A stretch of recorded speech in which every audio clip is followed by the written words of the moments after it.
The Lunch Buddy app won the 2017 Congressional App Challenge, which we had the privilege of taking to Washington, D.C., our nation's capital, around the country. Congressman Chris Smith was nice enough to talk about us on the Board of Representatives. Okay, so the Lunch Buddy app is a real functioning app that our life skills friends use whenever they feel lonely during lunch. All they have to do is press a big red button and a text message will be sent out to everyone who signs up. To sign up, all you have to do is put in your name, your number, your carrier. You're all set. To get more and more students to sign up for the app, we created a flyer, which told the student body what the app was and how to use it. To streamline this, all students have to do is just scan the QR code on that flyer, and you're brought straight to the website, which makes signing up quick and easy. I just got a Lunch Buddy request from Alexis. I'm gonna go have lunch with her. The Lunch Buddy app is designed to help our life skills students build relationships in their community and build friends outside of their class. It was also used to help their communication and social skills. Finally, it was used to show other students that they are no different from us and fun to hang out with. Our Lunch Buddy app is being used right now in our school. They can request a buddy with similar interests to their own. We want to make sure that our life skills students know that we're there for them and available at any time. Thank you so much. So I have a question about functionality. Does the app know, do students sign up by periods of lunch? How does it know who's available? Just talk to us how does the app function? So all the life skills students have lunch 6 periods. So in the message we put in, here we can actually show you the message. It says, Alexis wants to have a lunch buddy at 6 period. If you're in class, go to Miss Gearing or Miss Thompson for a pass. So here, I can show you guys.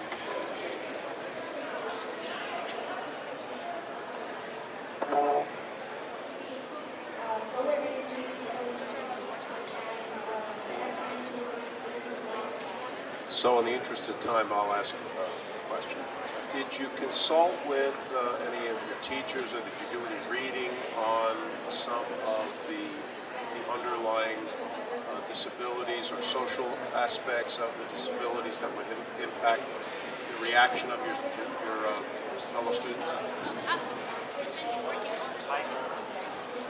Absolutely. The Palace Lunch Buddy app has been in works in our school for about, how long did you say?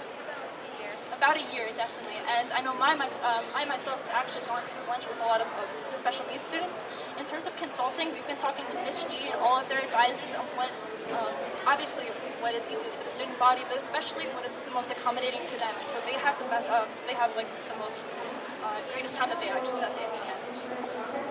And did you modify your approach based upon some of those specific things you learned about behaviors?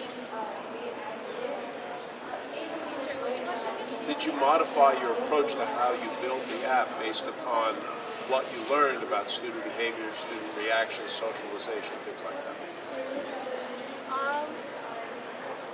Well, what we're going to do is that we're going to put in a survey where they can fill it out, and so it matches people to where, like, Alexis likes going shopping, and then it'll find someone who also likes going shopping and like send a request to them, so that way they have something to talk about.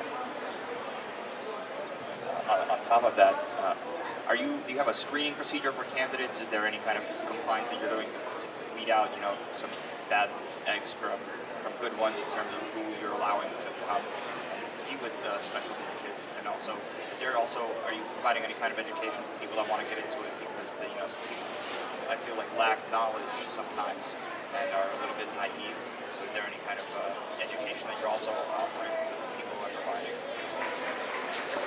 We don't really restrict like who wants to sign up. Like we put flyers all over the school, and we're like, okay, like if you want to sign up, and if you're free, then go and have lunch with them.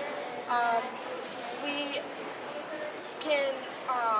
can improve something to where we can tell other students like about the life skills kids and everything, and how they shouldn't, like, how to, sorry, and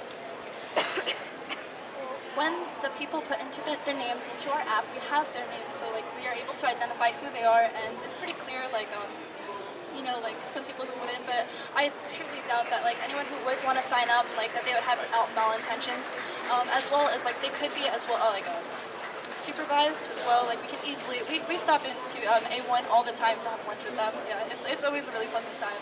And I'm sorry, you had a backup question too?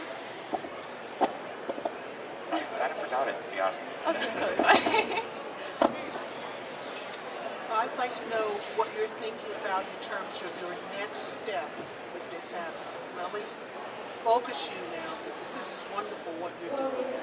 And I want to tell you that right now we have in our state of New Jersey over 126 different languages. We have students that the language is a barrier. We have the issue of race. We have the issue of income. So there are a lot of groups that, taken from what you learned from this, you can then redevelop content with the students. Because I've been to high schools all over the states, people are still sitting at tables, you know what I'm saying, just in little groups.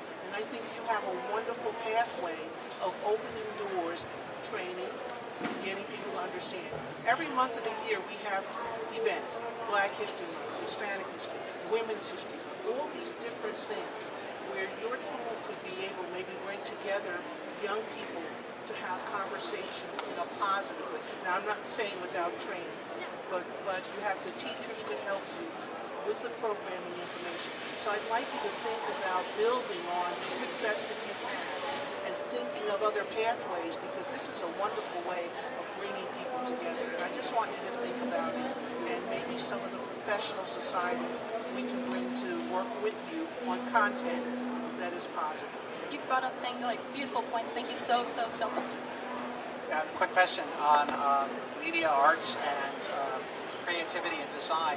What part do you feel most proud of, and what really seems to be attractive in working with the people who are sharing these lunches together? Personally, the number one thing I'm proud of is getting the life skills students and the other students together, and because there was a barrier, because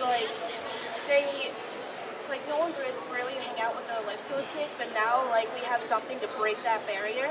And I think it's really awesome how we figured out a way to send text messages just as high school students. And yeah, I'm sorry, you had another question, right? I'm also looking at the design and art side of it. Art side, yes. Is there something that made it attractive for people to use? We used bold, bright colors and everything, and we on the life skills side, after they hit the big red button, a GIF comes up of Minions, and they're celebrating. They're yay, and they love that. Very good, thank you. You guys should develop it for adults.